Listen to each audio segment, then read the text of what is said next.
തോബിത്തിന്റെ പുസ്തകം അതിന്റെ 3-ാം അധ്യായം 7 മുതൽ 16 വരെയുള്ള തിരുവചനങ്ങളിലൂടെയാണ് നമ്മൾ ധ്യാനിക്കുക. അനുദിന ജീവിതത്തിൽ നമ്മൾ കാണുന്നതും കണ്ടിട്ടുള്ളതും അനുഭവിക്കുന്നതുമായ ചില കാര്യങ്ങൾ നമ്മുടെ ചിന്തയ്ക്ക് ദൈവത്തിന്റെ പരിശുദ്ധാത്മാവ് നമ്മുടെ മുൻപിൽ വയ്ക്കുകയാണ്. വലതുകരം ഉയർത്തി ഹല്ലേലൂയ. പ്രിയപ്പെട്ടവരെ, 14 അധ്യായങ്ങളും 242 വചനങ്ങളും ഉൾക്കൊള്ളുന്ന വിശുദ്ധ വേദപുസ്തകത്തിലെ 17-ാമത്തെ പുസ്തകമാണ് തോബീത്തിന്റെ പുസ്തകം. എത്ര അധ്യായമുണ്ട്? 14 അധ്യായങ്ങൾ. ഇതിനകത്ത് 2 കുടുംബങ്ങളെ കുറിച്ചാണ് പ്രത്യേകിച്ച് എടുത്തു പറയുന്നത്. ഈ 2 കുടുംബങ്ങളിലും അവരുടെ ജീവിതകാലത്തിലുണ്ടായ ദുഃഖങ്ങളും പ്രയാസങ്ങളും പ്രതിബന്ധങ്ങളും അസ്വസ്ഥതകളും ബുദ്ധിമുട്ടുകളും ഒക്കെ കണ്ടിട്ട് അനന്തകാരുണ്യവാനായ ദൈവം അസറിയാസ് എന്ന അപരനാമത്തിൽ അറിയപ്പെടുന്ന റഫായേൽ മാലാഖയെ ഈ ഭവനങ്ങളിലേക്ക് അയക്കുന്നതും തുടർന്ന് അവരുടെ ജീവിതത്തിൽ അവരനുഭവിക്കുന്ന നന്മകളും അതിനെ ഓർത്ത് ദൈവത്തിന്റെ തിരുമുൻപാകെ അവർ നന്ദിയോടെ ജീവിക്കുന്നതും നന്ദി പറയുന്നതുമാണ് തോബീത്തിന്റെ പുസ്തകത്തിന്റെ സാരാംശം. 2 കുടുംബങ്ങളെന്ന് ഞാൻ പറഞ്ഞു. ഒന്ന് തോബീത്തിന്റെ കുടുംബം, മറ്റൊന്ന് റഗുവേലിന്റെ കുടുംബം. തോബീത്, ഭാര്യ അന്ന, മകൻ തോബിയാസ്. റഗുവേലിന്റെ കുടുംബം, ഭാര്യ യത്ന, മകൾ സാറ.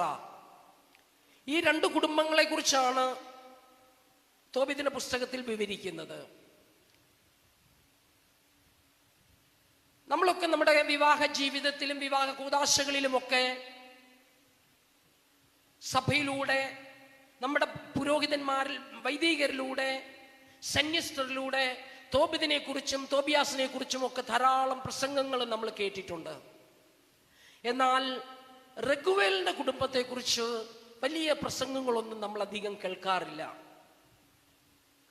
റഗുവേലും ഭാര്യ യത്നായും മകൾ സാറായും ഇസ്രായേലിന്റെ നിയമങ്ങളും മോശയുടെ കൽപ്പനകളും അനുസരിച്ച് ജീവിക്കുന്ന ഒരു സാധാരണ കുടുംബം. ഒരു പക്ഷേ നമ്മുടെ ഈ കൂട്ടത്തിൽ ഇരിക്കുന്നവരിലേക്കൊക്കെ നോക്കിയാൽ ഈ റഗുവേലിനെയും യത്നായെയും മകൾ സാറായെയും നമുക്ക് കാണാൻ പറ്റും. നമ്മുടെ കൂട്ടായ്മകളിൽ, ഇടവക കൂട്ടായ്മകളിൽ നമുക്ക് ഇവരെ കാണാൻ പറ്റും. ഒരു ഓർത്തഡോക്സ് ഫാമിലി, കൽപ്പനകൾ അനുസരിച്ച് ജീവിക്കുന്ന ഒരു കുടുംബമാണ് റഗുവേലിനെ കുറിച്ച് പറയുന്നത്. എന്നാൽ ഇവരുടെ മകൾ സാറായെ കുറിച്ച് പറയുന്നത് അങ്ങനെയല്ല. വലത്തോട്ട് ചരിഞ്ഞിരുന്നുറങ്ങിയാലും ബൈബിൾ വായിപ്പിക്കും. ഹല്ലേലൂയ. ഒച്ചത്തി പറഞ്ഞേ ഹല്ലേലൂയ. നിങ്ങൾ ദൈവത്തിന്റെ സന്നിധിയിലാണ് ഇരിക്കുന്നത്. സ്വരമുയർത്തി ദൈവത്തെ മഹത്വപ്പെടുത്തണം. മാലാഹമാരുടെ ഭാഷയാണ് ഹല്ലേലൂയ. ഹല്ലേലൂയ. സ്വരമുയർത്തി പറഞ്ഞേ ഹല്ലേലൂയ. സന്തോഷത്തോടെ പറഞ്ഞേ ഹല്ലേലൂയ. പ്രിയപ്പെട്ടവരെ, ഈ കാലഘട്ടത്തിലെ മക്കൾക്ക് ചേർത്ത് പിടിക്കുവാൻ പറ്റുന്ന, മാതൃകയാക്കാൻ പറ്റുന്ന ഒരു വ്യക്തിയാണ് റഗുവേലിന്റെ മകൾ സാറ. ഒരു പക്ഷേ നമ്മുടെ കുടുംബത്തിലുള്ള അമ്മമാർ ആഗ്രഹിക്കും, സാറായെ പോലെ ഒരു മരുമകളെ എനിക്ക് കിട്ടിയിരുന്നെങ്കിലെന്ന്.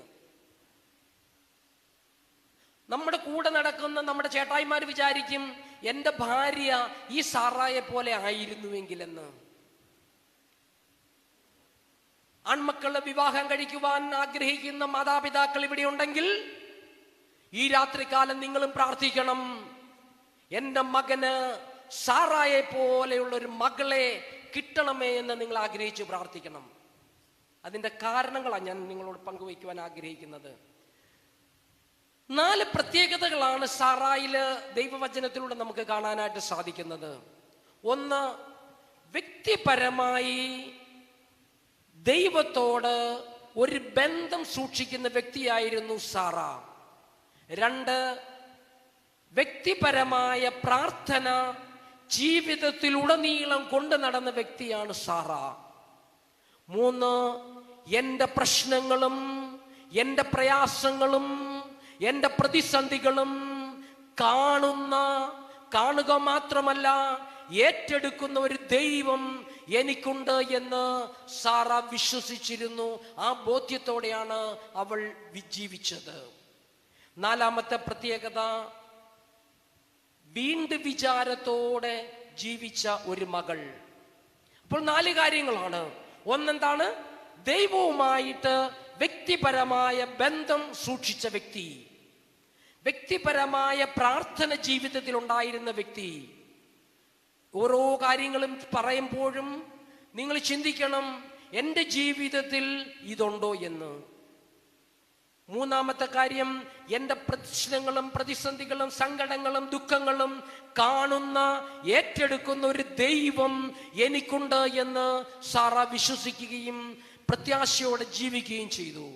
4-മത്തെ പ്രത്യേകതയാണ്, അവൾ വീണ്ടും വിചാരത്തോടെ പുനർവിചിന്തനം, ജീവിതത്തിൻ്റെ തീരുമാനങ്ങളൊക്കെ പുനർവിചിന്തനം ചെയ്ത് ജീവിച്ച മകളായിരുന്നു. 1-മത്തെ പ്രത്യേകതയിലേക്ക് നമ്മൾ പോവുകയാണ്. 1-മത്തെ പ്രത്യേകത എന്താണ്? അവൾ ദൈവവുമായിട്ട് വ്യക്തിപരമായ ഒരു ബന്ധം സൂക്ഷിച്ചിരുന്ന മകളാണ്. ഹല്ലേലൂയ.